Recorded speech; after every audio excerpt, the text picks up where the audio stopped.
Good morning and welcome back to the Faith and Formation Podcast. It is Friday, January 9th. Thanks again for joining us here this morning. I hope you had a good week.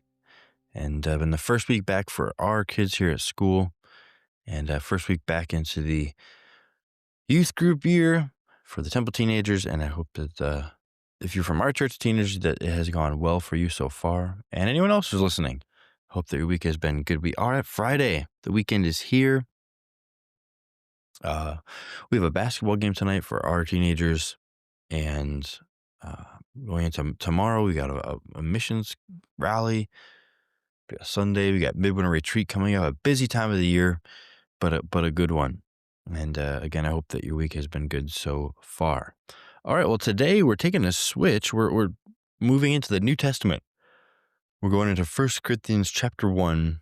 We've been in the Old Testament for a while, so we're making a switch now and starting into 1 Corinthians. And I think it'll be good. I think it'll be a blessing to all those listening.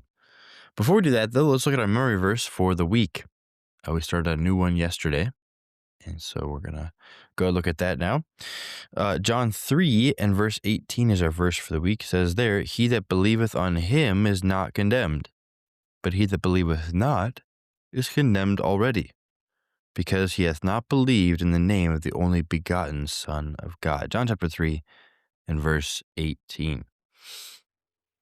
All right, so our devotional this morning, again, comes from 1 Corinthians chapter 1 and verse 20. It says there, "Where's the wise? Where's the scribe? Where's the disputer of this world? Hath not God made foolish the wisdom of this world?" So that's our text verse this morning. And the idea behind this world, at least when I start thinking about it, so I start thinking about all of the theories and the ideas and the opinions and everything that's out there. If you spend any time on the social medias, on news stations, whatever it is that you can stream on your phone or at your house or whatever it is, if you spend any time on those, at some point, you're going to run across some people with some very interesting theories or ideas or beliefs or whatever it may be. And we have to be careful. We have to be so careful. I try and tell our teens all the time that you have to be really careful at what you're letting inside your life as far as teaching and philosophy and all these things, because there's a whole lot of people out there that will love to tell you exactly what to think. And you have to be very discerning.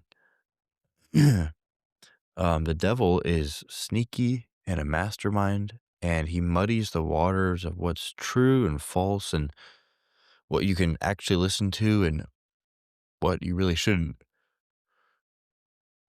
And he knows what to put in front of you to trip you up. He knows. That's how the devil works. And especially in this area of our doctrine, our philosophy, this is the anchor pieces of our beliefs. This is what's going to help and guide us as we go through our Christian lives. So we have to be very, very careful what we're letting inside of our minds and inside of our hearts. Like I said, there's a whole lot of people that would love to just fill it with their own ideas. We have to make sure that we're getting it from the right sources. And here in 1 Corinthians, that question is asked, where's the wise? Where's the scribe? Where's the disputer of this world? Where are all these people that are supposedly smart? And the second part, hath not God made foolish the wisdom of this world? All these other ideas that are people come up with, that they believe, all these other things, they are really foolishness. They are, according to, in comparison to what the Lord has done, what the Lord has taught, what the Lord has given, his truth, in comparison, they're really just foolishness.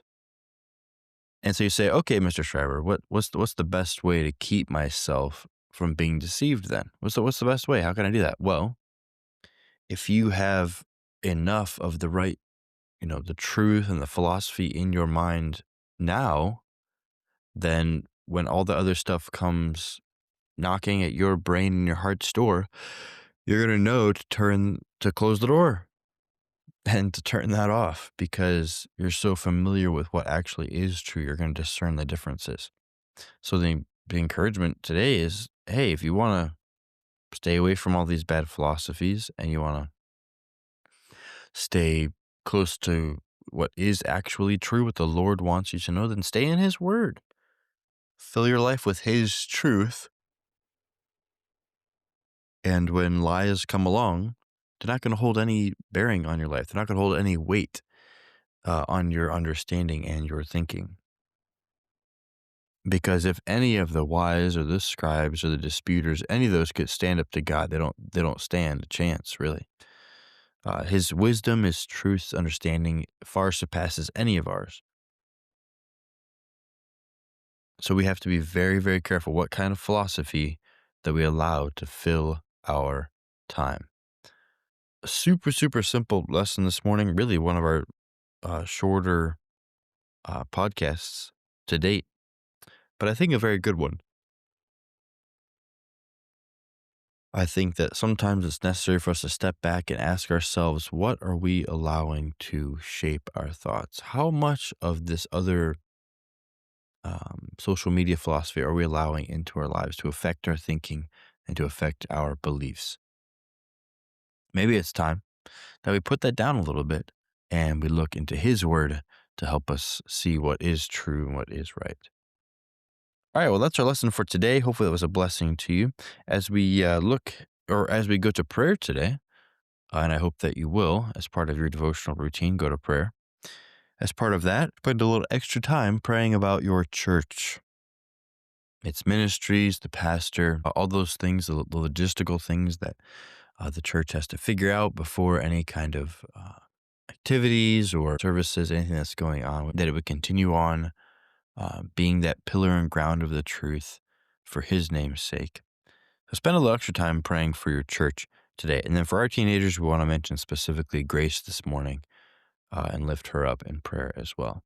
All right, well, thank you for joining us for our shorter session here this morning. Hopefully it was a blessing to you. Thanks for joining, and we'll see you next time.